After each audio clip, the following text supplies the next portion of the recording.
नमस्कार, police star न्यूजमध्ये आपलं सर्वांचं स्वागत. लातूर शहरामध्ये काही सामाजिक कार्यकर्ते आहेत. ते समाजामधील पीडित घटकांना न्याय देण्याचं काम करतात, परंतु अशा काही सामाजिक कार्यकर्त्यावरती आताच्या काळामध्ये खोटे गुन्हे दाखल करण्याचे प्रकरण वाढलेले आहेत. अशातच आपल्यासोबत राधिका पाटील मॅडम म्हणून आहेत, तर त्यांच्यासोबत एक असाच प्रकार घडलेला आहे. तर नेमकं आपण जाणून घेऊया की प्रकार काय आहे आणि कशा पद्धतीचा आहे. मॅडम, पोलीस स्टार न्यूजमध्ये आपलं स्वागत आहे. MIDC पोलीस स्टेशनमध्ये आपल्यावरती खोटा गुन्हा दाखल झालेला आहे. नेमकं प्रकरण काय होतं? सर्वांना नमस्कार. मी राधिका पाटील. गेल्या 2021 पासून 16 पासून समाजकार्यामध्ये अग्रेसर आहे. बऱ्याच महिलांची काउन्सिलिंग करते. आतापर्यंत बऱ्याच महिलांचे घरगुती जे प्रश्न असतात ते माझ्याकडे घेऊन येतात. महिला येतात, त्यांच्या तक्रारी घेऊन पोलीस स्टेशनलाही जाते. त्याच पद्धतीनं 18 तारखेला पण 7 मुली माझ्याकडे आल्या, तक्रार घेऊन आलेल्या होत्या. त्यानंतर त्यांचं ऐकून मी डॉक्टर भराटे यांच्या हॉस्पिटलला गेले. झालेली घटना तर तुम्हाला माहितीच आहे, मी सोशल मीडियावर सोडलेलीच आहे. त्यानंतर आम्ही पोलीस स्टेशनला गेलो. पोलीस स्टेशनला आम्ही तब्बल 3 वाजायला गेलो. 3 वाजायला गेल्यानंतर सुरुवातीला खंदाडे साहेबांनी ऐकून घेतलं. सुरुवातीला त्यांची पॉझिटिव्ह भूमिका होती खंदाडे साहेबांची. त्यानंतर जेव्हा डॉक्टर भराटे 6 वाजायला येतात, त्यानंतर अचानकच त्यांची भूमिका चेंज होते. त्यावेळेस मी सरांना म्हणते की सर, आम्हाला तुम्हाला काहीच सांगायचं नाही, आम्हाला गुन्हा फाडायचा आहे. त्यानंतर आमचं काहीच ऐकून घेतलं नाही. परत आम्ही बाहेर आलो. सानप साहेब आले, त्यांनी ऐकून घेतले. ते म्हणले की ताई, आतापर्यंत बऱ्याच घटना आहेत, वारंवार अशा घटना होत आहेत, बरं झालं तुम्ही आलात आणि आपण ह्यांची फिर्याद घेऊयात. त्यावेळेस रमेश भराटे ना PI आवाज देत होते. आल्यानंतर मग मी सुरुवातीला मध्ये गेले, तर ते म्हणले तुम्ही बाहेर थांबा. म्हटलं ठीक आहे सर, काही हरकत नाही. त्यांचं झाल्यानंतर मी सांगेल असं माझी अपेक्षा होती. पण रमेश भराटेंना कॅबिनमध्ये घेण्यात आलं. त्यानंतर त्यांना VIP ट्रीटमेंट देण्यात आली, चहा पाजवण्यात आला आणि अतिशय म्हणजे जे खून दरोडा करणारे जसे आरोपी असतात त्याप्रमाणे आम्हाला वागणूक देण्यात आली. आणि मग त्यानंतर मुलींना मध्ये बोलावत होते. त्यावेळेस त्या मुली म्हणत होत्या की ताईला मध्ये घ्या. तर तिची काय गरज आहे? त्यावेळेस पण मी शांतच बसलेली होती, मी काहीच बोलले नाही. मुली गेल्यानंतर तिला डायरेक्टली झक मारायला त्या पोलीस हॉस्पिटलला गेली का, अशा प्रकारचे शब्द वापरण्यात आले आणि त्यांच्याकडून खोटा जबाब घेऊन मुलींना पाठवण्यात आलं. त्यानंतर जेव्हा PI समाधान चोरे वारंवार येऊन मला म्हणत होते की तू आरोपी आहे. मी 2 वेळेस 3 वेळेस ऐकून घेत होते, शांत बसत होते. आणि ज्यावेळेस डॉक्टरमध्ये बसले होते त्यावेळेस त्यांचं काही सेटलमेंट चालू असेल. मग मी मध्ये गेल्यानंतर त्यांनी डायरेक्टली मला बाहेर काढलं. तुझं काय गरज आहे, हे सार्वजनिक ठिकाण आहे, इथं यायची तुझी काय गरज आहे?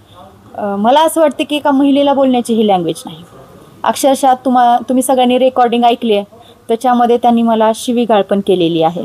महिलेला शिवीगाळ करण्याचा अधिकार दिला कोण? माझं बोललेलं तुम्हा सर्वांना दिसलं, पण सुरुवातीची जी पहिली घटना तुम्ही पाहताय, कोणती लेडीज शांत बसेल असं बोलल्यानंतर? त्यानंतर मी त्यांना जे काही बोलणं झालं, मी म्हणले त्यांना की तुमच्या बापाचं पोलीस स्टेशन आहे का? आणि एकदम बरोबर आहे, पोलीस स्टेशन हे कोणाच्याही बापाचं नाही आहे. हे जनतेचे सेवक आहेत. आम्ही सर्व कर भरतो आणि म्हणून यांना पगारी जातात. त्यामुळं पोलीस स्टेशन हे आम जनतेचं आहे. तिथं जाण्याचा अधिकार सर्वांना आहे. ते आम्हाला काय कोणालाच रोखू शकत नाहीत. आलेल्या महिलेची तक्रार घेणे, तिला समजून सांगणे. जर तुम्ही तिची FIR घेऊ शकत नाहीत, NC घेऊ शकत नाहीत, तर कमीत कमी तिचा अर्ज घेतला पाहिजे, समजून सांगून पाठवलं गेलं पाहिजे. पण एवढ्या ह्याच्यामध्ये आमच्यासोबत असा एकही प्रकार झालेला नाही. आमचं क्रॉस घेतलं गेलं नाही आणि काहीच नाही. त्यानंतर 10:39ला ती घटना झाली आणि मग मला अटक करण्यात आलं. 11 वाजेला अटक करण्यात आलं. तेव्हा FIR फाटलेला नव्हता, तरी मला अटक करण्यात आली. मेडिकल झालं आणि त्यानंतर मध्ये टाकल्यानंतर मला 2 दिवस जेवायला दिलं नाही, पाणी दिलं नाही. मी मेडिकल ट्रीटमेंटमध्ये सांगितलं होतं की माझी मासिक पाळी चालू आहे, माझा पहिला दिवस आहे. पूर्ण कपडे भरलेले होते. आई बहीण आहे माहिती नाही त्याला, पण त्याला एवढीही कीव दया आली नाही. त्यांनी मला कपडेसुद्धा चेंज करू दिले नाहीत. पॅड त्यांनी मला दुसऱ्या दिवशी 6 वाजेपर्यंत पॅड पण नव्हता, कपडे चेंज करू दिले नाहीत.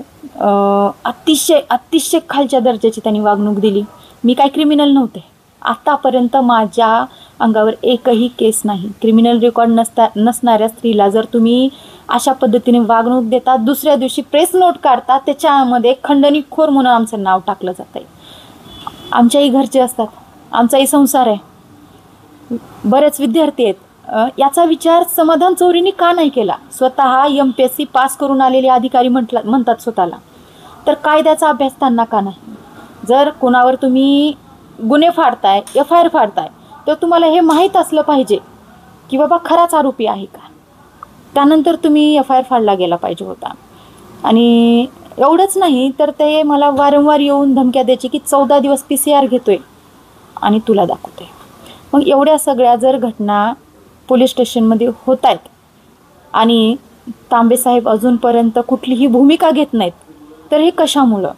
जर अशा डॉक्टर रमेश भराटेसारख्या गावगुंडांना शय देण्याचं काम जर पोलीस स्टेशनमधून होत असेल, तर आम्ही सर्वसामान्यांनी भूमिका कुठं मांडायची? आज त्यांचं मत आहे पोलीस स्टेशनला यायचं. ह्याच्यासाठी यायचं का? त्या लेकरांवरती खोटे गुन्हे फाडण्यात आले. का आले खोटे गुन्हे फाडण्यात आले? कोण करणार त्यांचा खर्च? आज त्या मुलीला वडील नाही आहेत, एकाला आई नाही आहे, तर याचं उत्तर मला तांबेसाहेबांनी द्यावं की बाबा तुम्हाला काय मिळालं अशा लेकरांवरती अन्याय करून? अर्धा अन्याय तर त्या रमेश भराट्यांनी केलेलाच होता, पण तुम्ही प्रशासनाच्या दारात न्यायासाठी भीक मागायला आलेल्या लेकरांवर अन्याय केलेला आहे, माझ्यावर अन्याय केलेला आहे. आज माझ्या फॅमिलीला मला भेटू दिलं नव्हतं, माझ्या वकिलांना मला बोलू दिलेलं नाही आहे त्यांनी. जे इथपर्यंत क्रूर वागणूक त्यांनी मला दिली आहे. मला तांबेसाहेबांना म्हणायचं आहे की मी 4 वेळेस तुमच्याकडे भेटायला आली होती, तुम्ही मला कसलाही रिप्लाय दिला नाही. मला सोडून तुम्ही सगळ्यांना भेटलाय, याचं रिझन काय? मग तुम्ही PI समाधान चौरेला पाठीशी घालत आहात का? याचं मला उत्तर पाहिजे. कारण आज तागायत जर एवढी मोठी घटना लातूरमध्ये होते आणि तुम्ही त्याची दखल घेत नाहीत, तर याला तुमचं उत्तर काय असेल? मी येऊन 3 ते 4 दिवस झाले बाहेर, पण तरीही 15 ते 16 घटना समोर आल्यात की ज्याच्यामध्ये सगळे विद्यार्थी आहेत, काही महिला आहेत, काही व्यावसायिक आहेत, त्यांना क्रूरपणे मारहाण केली गेलेली आहे, त्यांच्यावर खोटे गुन्हे फाडण्यात आलेले आहे. आणि हे लातूरसाठी एकदम लाजिरवाणी गोष्ट आहे.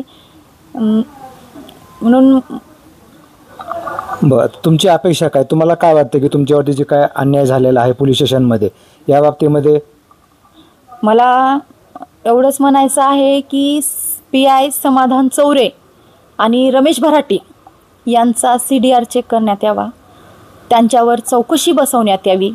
आणि आमची अपेक्षा आहे, आम्हाला तो बडतर्फच हवा आहे, कारण असा अधिकारी आमच्या जिल्ह्याला नको आहे. आमचं लातूर शांत आहे आणि शांतच राहू द्या.